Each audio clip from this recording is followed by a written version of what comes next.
안녕하세요. 독서연구소 고용수 작가입니다. 여러분 반갑습니다. 오늘은 여러분의 잠재력을 폭발시켜줄 책 폴리메스 시간인데요.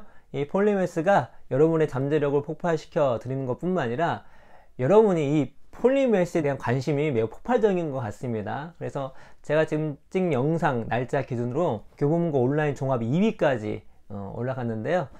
아직 이 폴리메스를 안 읽으실 분들이 있다면 정말 좋은 책이니까 꼭 읽어봤으면 좋겠습니다. 오늘 여러분과 나눠볼 이야기의 주제는 폴리메스가 제너럴리스트가 아닌 이유, 폴리메스가 진정한 스페셜리스트인 이유에 대해서 한번 이야기를 해보도록 하겠습니다. 제가 지난 영상에 다양한 호기심을 가지신 분들을 위로해드리는 그런 영상을 찍었습니다. 그런데 아마 오늘은 그 다양한 호기심이 호기심 선에서만 멈추신 분들에게는 팩폭이 되는 그런 영상이 될 것 같고요.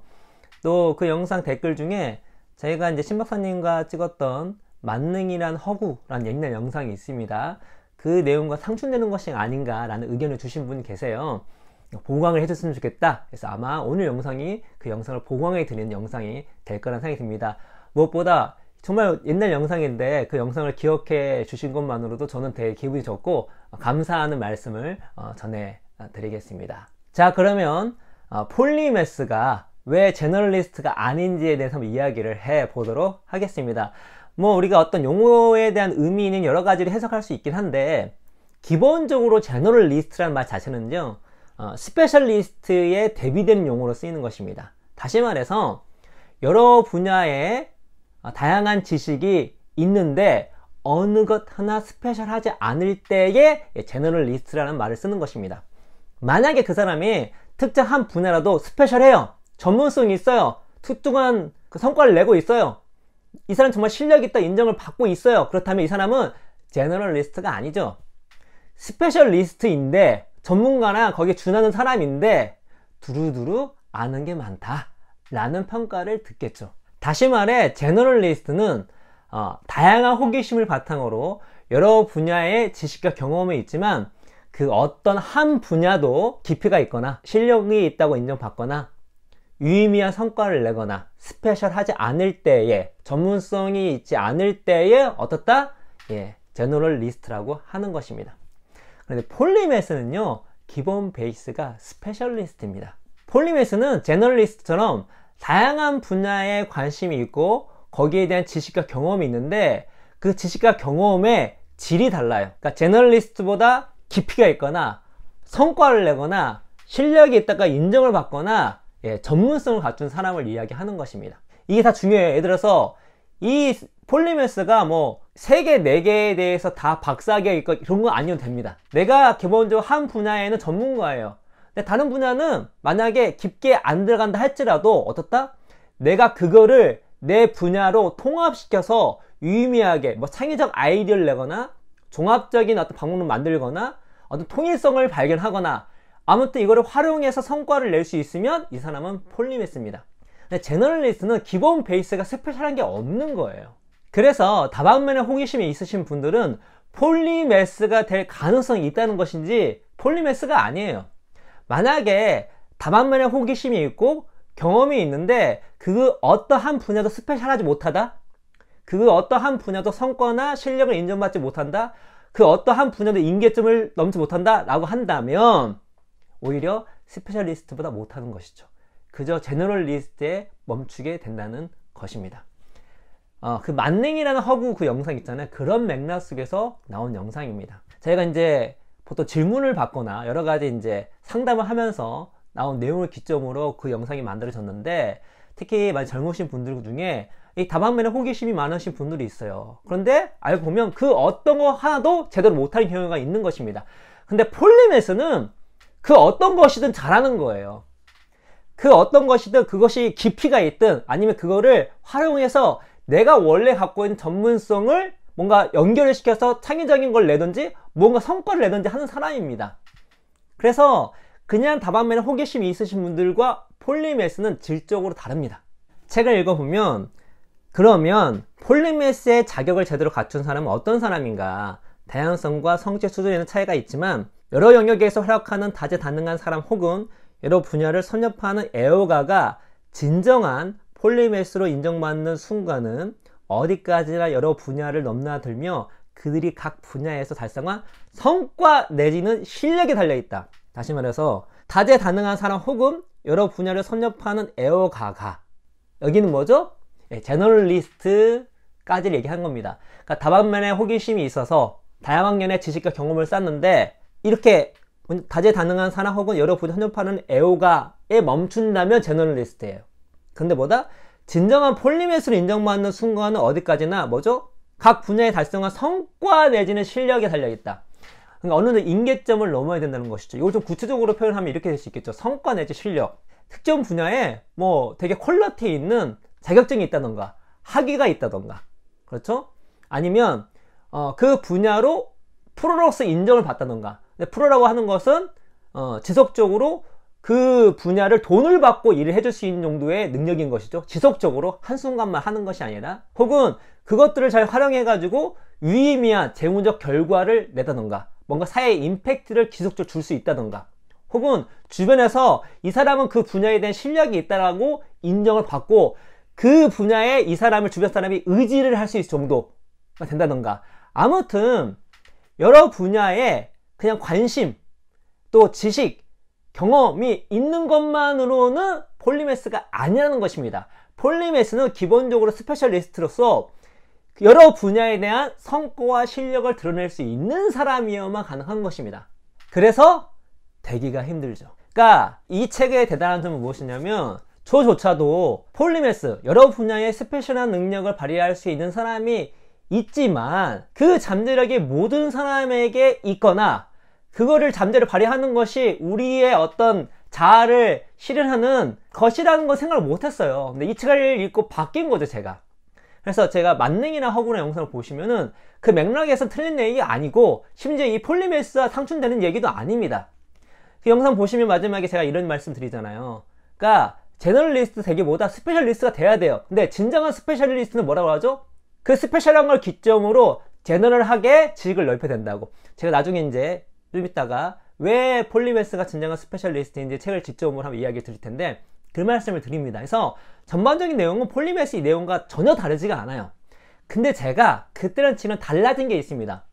그 당시만 하더라도 폴리매스 정도 수준은 뭔가 모든 사람에 해당하는 것이 아니라 어느 정도 이런 분야에 뭔가 좀 타고났거나 재능이 있거나, 혹은 정말로 이렇게 모든 사람이 할 수 있다까지는 생각하지 못했어요. 저조차도 그렇게 폴리매스를 살아가려고 노력을 했지만 제 스스로도 그래 뭐 내가 여러 분야를 엄청 잘한다는 것은 뭐 노력을 하겠지만 가능할까? 라는 제 안에 의심이 좀 있었다는 거죠. 자신감도 있었지만. 그런데 이 책을 읽고 바뀐 거예요. 뭐죠? 모든 사람이 폴리매스가 될 수 있다. 그리고 폴리매스가 되는 것이 뭐다? 과학적인 근거나 역사적인 근거를 토대로 봤을 때 폴리매스 되는 것이 맞지 않나. 그리고 이왕 한번 살면 그렇게 우리가 폴리매스를 추구하면서 자아실을 하는 것이 좋지 않겠나. 우리 자녀에게도 그렇게 교육하는 것이 맞지 않겠나 라는 걸로 제 사고방식이 바뀐 것입니다. 그렇죠? 책 한 군데를 더 읽어드리면 이런 내용도 나옵니다. 물론 기업 부분에서 활동하는 제너럴리스트들이 다능하고 박식한 폴리매스 자격을 갖출 가능성은 희박하지만, 다능하고 박식한 폴리매스는 희귀한 종으로 평범한 제너럴리스트를 넘어 뛰어난 폴리매스에 도달하는 사람은 매우 적다. 그렇다고 기업이라는 무대 자체가 다재다능함을 촉진할 발판이 될 수 없다고 주장하는 것은 옳지 않다. 이 부분은 이제 기업과 어떤 폴리매스에 대한 이야기가 나오는 것인데, 핵심은 무엇이냐면 제너럴리스트가 폴리매스 되는 거는 쉽지 않다는 거예요. 그러니까 우리가 다양한 호기심이 있어요. 좋아요. 좋습니다. 그래서 제너럴리스트가 될 수는 있어요. 그런데 폴리매스까지 성장하는 것은 그냥 내가 다양한 호기심이 있으니 폴리매스 될 수 있겠지 라는 차원이 아니라는 거죠. 매우 희박합니다. 쉽지 않습니다. 보통의 노력이 필요한 게 아니에요. 그 다재다능함, 그 다양한 호기심을 꼭 피워야 돼요. 노력을 더 많이 해야 돼요. 그리고 그 과정 속에서 즐거워야 됩니다. 그렇지 않으면 평범한 제너럴리스트에 머물게 되는 것이죠. 평범한 제너럴리스트에 머물면 그냥 폴리매스가 아닌 스페셜리스트보다 사회적으로 어떤 실력을 발휘하거나 혹은 어떤 대우를 받는 거는 쉽지 않고, 실제로 기업 내에서도 최소한 하나 정도는 경쟁력이 있어야 돼요. 그래야지 이 사람이 여기서 살아남지. 근데 어느 거 하나 특출난 경쟁력이 없다? 그 사람은 살아남기가 쉽지 않죠. 근데 폴리매스는요, 여러 분야를 넘나들면서 잘하는 것입니다. 제너럴리스트랑 완전히 달라요. 그렇죠? 자, 그러면 왜 폴리매스가 진정한 스페셜리스트인지, 스페셜리스트라면 왜 폴리매스가 되는 것이 맞는지에 대해서 한번 이야기를 해보도록 하겠습니다. 책에서는 제로 투 원의 작가의 피터 틸이라는 사람의 말이 나옵니다. 이 피터 틸은 작가보다 기업가로 더 유명하죠. 페이팔, 또 앨런 머스크와 같이 일했던 피터 틸이 이런 얘기를 합니다. 수많은 세계 정상급 기업가, 그들은 스페셜리스트가 아니며 폴리매스에 더 가깝다. 예를 들어 마크 저커버그만 해도 이야기를 하는 걸 들어보면 엄청나게 많은 주제에 관해 놀라울이 많지 박식한 지식을 갖고 있다. 페이스북 제품은 물론 소셜미디어에 대한 사람들의 생각, 심리와 문화가 바뀌는 흐름, 기업 경영과 관련해 구체적이고 세부적인 이야기를 풀어갈 능력이 있다. 그리고 이러한 변화가 기술의 역사라는 그 그림에서 어떤 위치를 차지하는지도 진술할 수 있거니와 이러한 박식함은 폴리매스에 더 가깝다. 지난 13년에 14년 동안 이 사회에서 나누었던 대화들을 모두 아우를 만큼 정말이지 엄청나게 방대한 지식이다. 또 하나 읽어드릴게요. 심리학자로서 심리학 분야에만 활동한 사람을 예로 들어보자. 이 사람은 학문을 연구하고 학자, 책을 쓰고 작가, 학생들을 가르치고 교사, 정책과 관련해 정부에 조언을 제공하고 컨설턴트, 전문 잡지에 사설이나 글을 기고하고 칼럼니스트, 공개 강연을 하고 강사, 심리학에 대한 TV 다큐멘터리를 진행하고 진행자, 심리치료실을 운영한다 사업가, 이렇게 활동을 다각화하면 한 분야의 지식인이지만 다양한 직업에서 자신의 지식을 활용할 수 있다. 이게 뭐죠? 전문가가 자신의 전문성을 제대로 발휘하거나 극대화시키기 위해서는 자신이 갖고 있는 전문적 지식으로만은 안 된다는 것이에요. 다시 말해서 폴리매스적 기질이 있을 때 훨씬 더 자신의 전문성을 잘 극대화시킬 수 있고요. 어느 정도 폴리매스가 아니라 할지라도 여러 분야에 대한 능력이 필요했을 때 전문성이 드러납니다. 이 예시로는 지금 기업가와 심리학자가 나왔잖아요. 자, 기업가 얘기를 들어보죠. 제가 기업을 하고 있는데 기업가는 폴리매스를 추구할 수밖에 없어요. 기본적으로 내가 하는 업종 자체에 대한 지식이 필요하고요. 그리고 이 기업이 살아남기 위해서는 한 가지 업종에만, 한 가지 분야에만 멈춰 있을 수가 없습니다. 저희만 하더라도 IT 솔루션, 또 교육적, 또 관련된 컨설팅, 그리고 SNS 마케팅, 여러 분야잖아요. 그 분야를 다 공부를 해야 됩니다. 특히 기업가 의사결정을 내는 수준에서는 그걸 다 공부를 안 하면 안 돼요. 공부를 안 하고 어떻게 의사결정을 내리고 어떻게 권한을 위임하겠습니까? 공부를 할 수밖에 없어요. 업종만 그런가요? 이 조직이 돌아가기 위해서 필요한 게 뭐죠? 돈, 재무에 관련된 것들 다 알고 있어야 되는 거죠. 그 다음에 기획, 전략 다 알고 있어야 되죠. 그 다음에 사람을 뽑고 조직을 만드는 거, 조직 문화, 리더십 또 알고 있어야 되잖아요. 배워야 되고 발휘해야 되는 것입니다. 이런 것들 종합적으로 작용되는 것이 기업가인데 알고 보면 너무나 많은 분야의 일을 할 수밖에 없는 거예요. 그래서 뭐라고 하죠? 피터 틸이 수많은 세계 정상급 기업가는 스페셜리스트가 아니면 폴리매스에 더 가깝다. 내가 이 업종을 한다고 해서 이 업종에 전문성이 있어가지고는 기업가 될 수 없다는 거예요. 그냥 자연것만 해도 알 수 있는 그런 내용이죠. 그런데 기업가뿐만 이 심리학자면 심리학에 대한 전문성만 있으면 될 것 같잖아요. 그렇지가 않다는 것입니다. 기본적으로 저도 이제 우리 신 박사님한테 얘기를 많이 들었었는데, 다른 책도 읽어보면 우리가 학위를 받고 더 나아가서 뭔가 좋은 논문, 좋은 연구 결과를 쓸 때 이제는 혼자 쓰는 경우가 없어요. 팀 단위로 씁니다. 혹은 학제 간의 연결, 다른 분야인들과 같이 협력하거나 이거를 융합해서 나올 때 되게 유의미한 결과물이 나오는 것인데, 그렇다면 이 학자가 자신이 정말로 좋은 퀄리티의 결과물을 내려면 리더십이 있어야 돼요.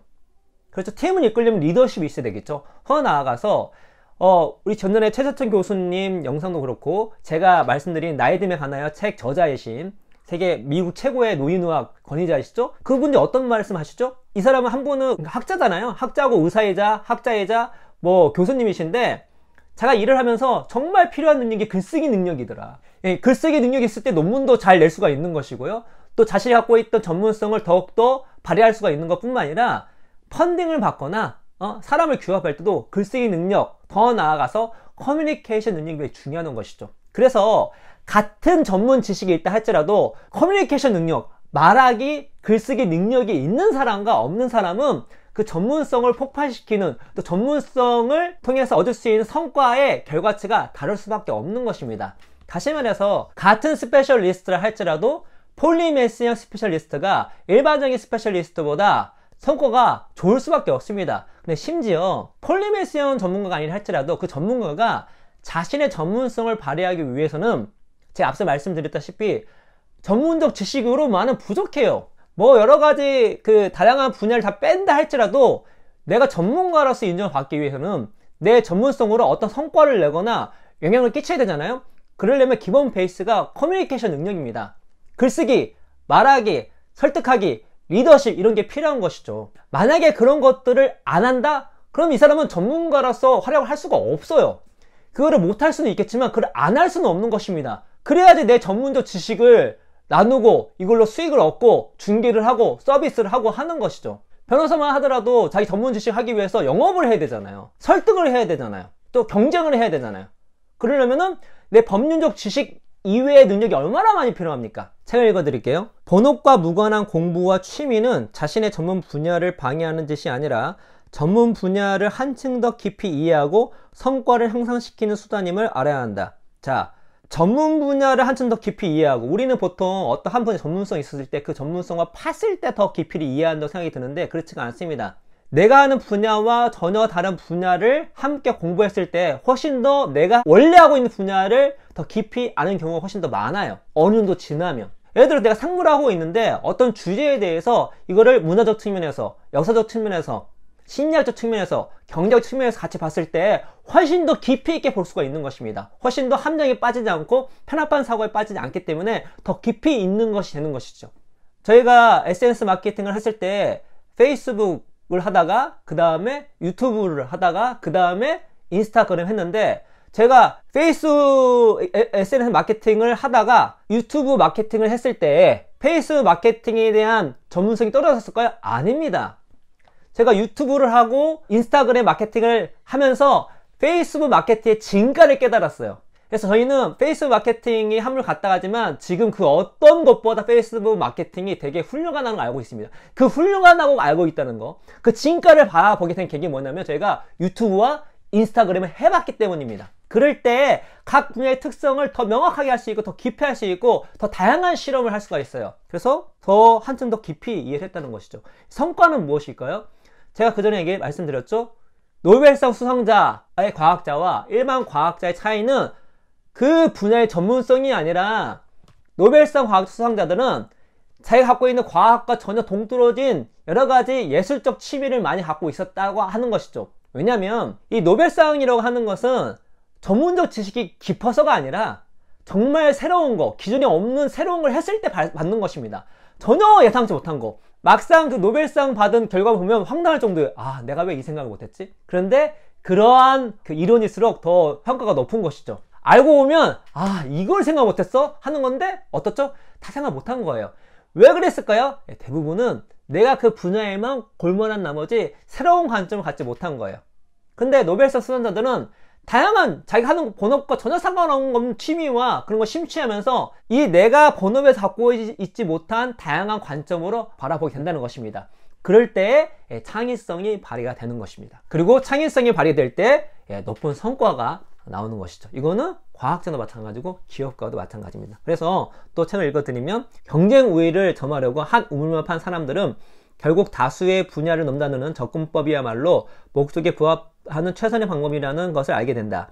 21세기에 맞이하는 경쟁은 단차원적인 양상을 띠기 때문이다. 수학 체감의 법칙을 피할 수 없으므로 실제로는 한 우물에만 매진한 전략으로는 갈수록 뒤떨어진다.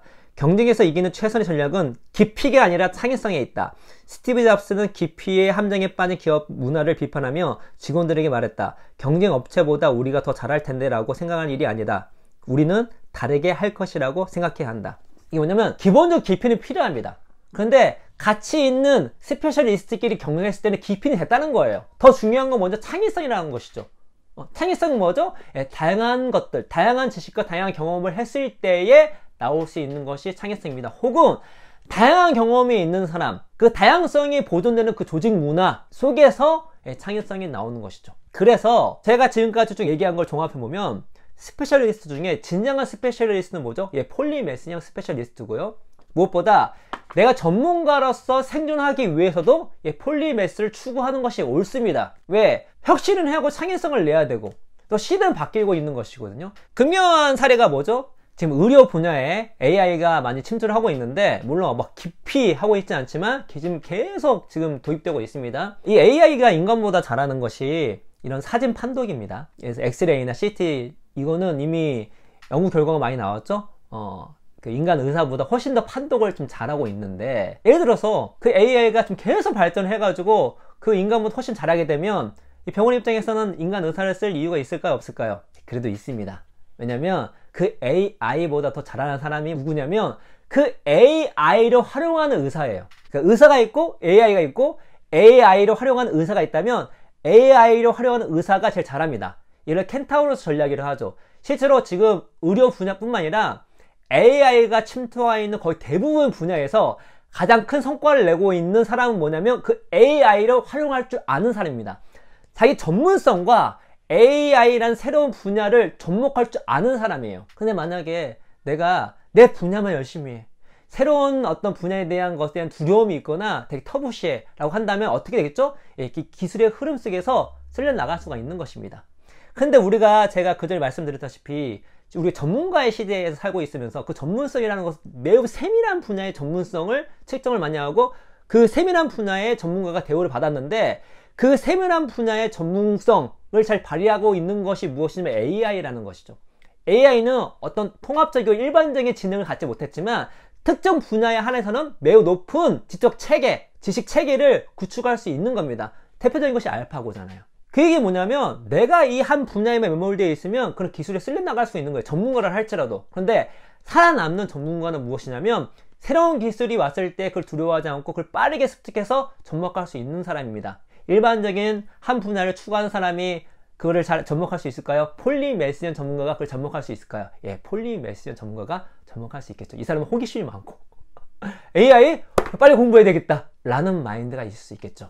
다시 말해서 우리가 스페셜리스트를 했을 때 폴리메시언 스페셜리스트는 성과를 더 높게 잘 낼 뿐만 아니라 창의적이고 여러가지 혁신적인 아이디어를 낼 수 있으니까, 또 다방면의 활동을 할 수 있어서 내가 갖고 있는 전문성을 더 커뮤니케이션 잘하고 더 많은 사람에 영향력을 끼칠 수 있기 때문에, 뿐만 아니라 생존에도 유리하다는 것이죠.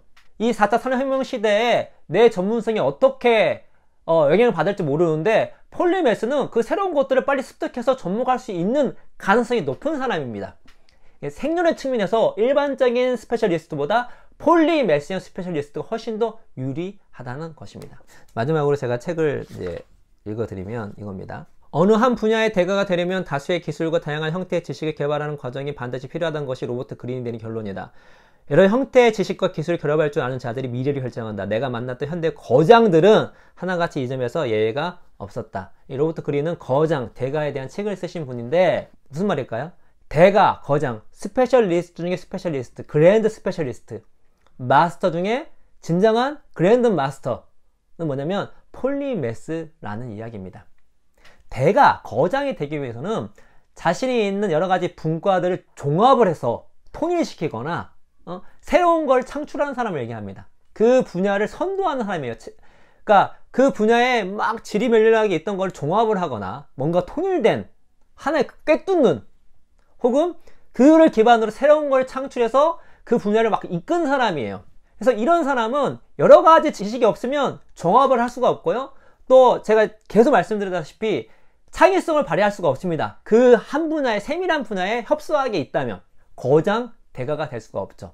그래서 스페셜리스트 중에 진정한 스페셜리스트가 되기 위해서는 폴리메스가 될 수밖에 없다는 것입니다. 그래서 오늘 이야기를 길었지만 종합을 해보죠. 다양한 호기심을 갖는 것은 폴리메스가 아닙니다. 다양한 호기심이 있다는 것은 폴리메스가 될 가능성이 높다는 것이에요. 만약에 여러 가지 분야에 관심이 있고 지식이 경험이 있지만 유의미한 성과나 실력을 갖추지 못한다면, 깊이가 부족하거나 그걸 어떤 결과를 내지 못한다면 그 사람은 폴리메스가 아니라 제너럴리스트입니다. 오히려 제너럴리스트보다 스페셜리스트가 더 낫습니다.